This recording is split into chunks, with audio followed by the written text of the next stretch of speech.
Doctor వెన్నెల. Doctor ఇది ఏమి doctor? Medical doctor, doctorate doctor?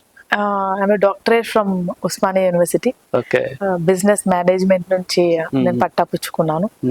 Women empowerment through self help groups, Indira Kranti పథం మీద నేను పిహెచ్డి పట్టా తీసుకున్నానండి. So you are from educational. Very good.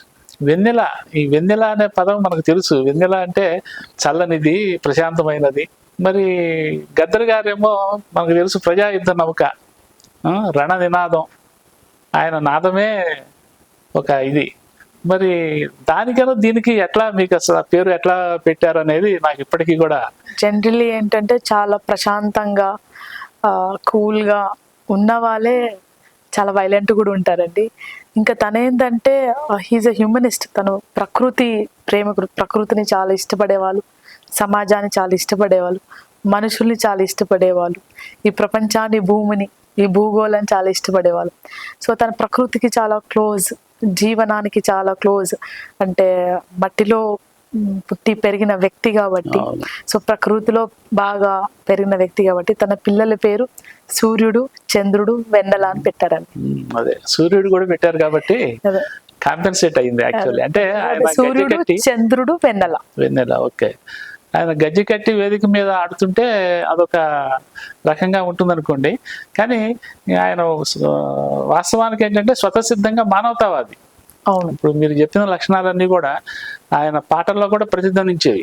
అవును. అది విప్లవ పాటలు అయినప్పటికీ కూడా విప్లవ పాటల్లో కూడా మానవత్వం, మానవతావాదము, బడుగు పేద వర్గాలని దగ్గరికి తీయటము, వాళ్ళకి సాయం చేయటము, ఇదే ఆయన కాన్సెప్ట్ మొత్తం నడిచింది. అవును. సో మీకు అందువల్ల ఈ సూర్యుడు, చంద్రుడు, వెన్నెల అనే పేరు పెట్టడంలో అనౌచిత్యం కూడా ఏం కనపడలేదు. అవును. బాగుంది. యాక్చువల్లీ మీరు విద్యా రంగం నుంచి రాజకీయ రంగంలోకి మారినట్టు అంతేగా? అవును. ఎట్లా ఉంది? అఫ్ కోర్స్ ఇది చాలా స్వల్ప అనుభవమే, ఒక 2 months 3 months అంతే. కానీ ఉన్నట్టుండి అసలు విద్యా రంగానికన్నా రాజకీయ రంగానికి అసలు ఏమాత్రం పసగని వ్యవహారంగా ఉంటుంది. కానీ దాని నుంచి మీరు షిఫ్ట్ అయిపోయిన తర్వాత మీ యాటిట్యూడ్ లో ఏంటో తేడా వచ్చిందా ఏంటి? నేనేమనుకున్నానంటే ముందు విద్యా రంగంలోకి వచ్చే ముందు నేను ఒక గద్దర్ గారి ఒక విప్లవకారుడి బిడ్డని, అట్లా ఒక ప్రజా సేవకుడి బిడ్డని, ఒక మానవతావాది బిడ్డని.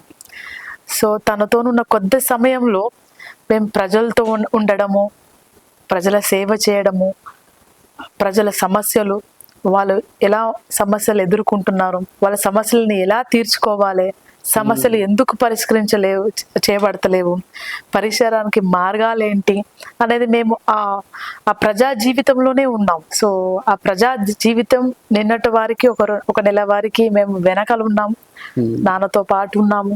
నాన్న లేనప్పుడు ప్రజా ఉద్యమాలలో జననాట్య మండలి నుంచి, ప్రజా కళా మండలి నుంచి నన్ను చిన్నప్పటి నుంచే తీసుకెళ్లి ఉమ్మడి ఆంధ్రప్రదేశ్లో మొత్తము మీటింగ్స్ అటెండ్ అవుతూ తిరిగాను. సో నేను చిన్నప్పటి నుంచి ప్రజల మధ్యలోనే ఉన్నాను. సో ఆ అనుభవం ఉంది, మనసులో ప్రజలతో ఉండాలని ఒక జిజ్ఞాస కూడా ఉంది. అది ఉంది కాబట్టి నేను ఈ అవకాశం మనకు వచ్చింది. కాంగ్రెస్ పార్టీ నుంచి వాళ్ళు గద్దర్ అన్నకు ఒక మర్యాద పూర్వకంగా, ఒక హానర్గా, ఒక రెస్పెక్ట్గా వాళ్ళంతా వాళ్ళు వచ్చి మనకు అవకాశం ఇస్తున్నారంటే ఆ రెస్పెక్ట్ గద్దరన్నకో ఇచ్చింది కాదు, గద్దరన్న కుటుంబానికో నాకు ఇచ్చింది కదా. ఆ రెస్పెక్ట్ ఒక విప్లవకారుడికి, ఉద్యమకారులకు, తెలంగాణ త్యాగాలు చేసిన అమరులకు అందరికీ వస్తుంది అనే ఉద్దేశంలో నేను తీసుకొని ఇటు రావాల్సి వచ్చింది. ఇక్కడ కూడా ఇది కూడా నేనేమనుకుంటున్నానంటే ముందు వెనక నుండి చేసాం ప్రజల మధ్యలో, ఇప్పుడు తెర ముందుకు వచ్చేసి ప్రజల సేవకు వచ్చాం అన్నమాట.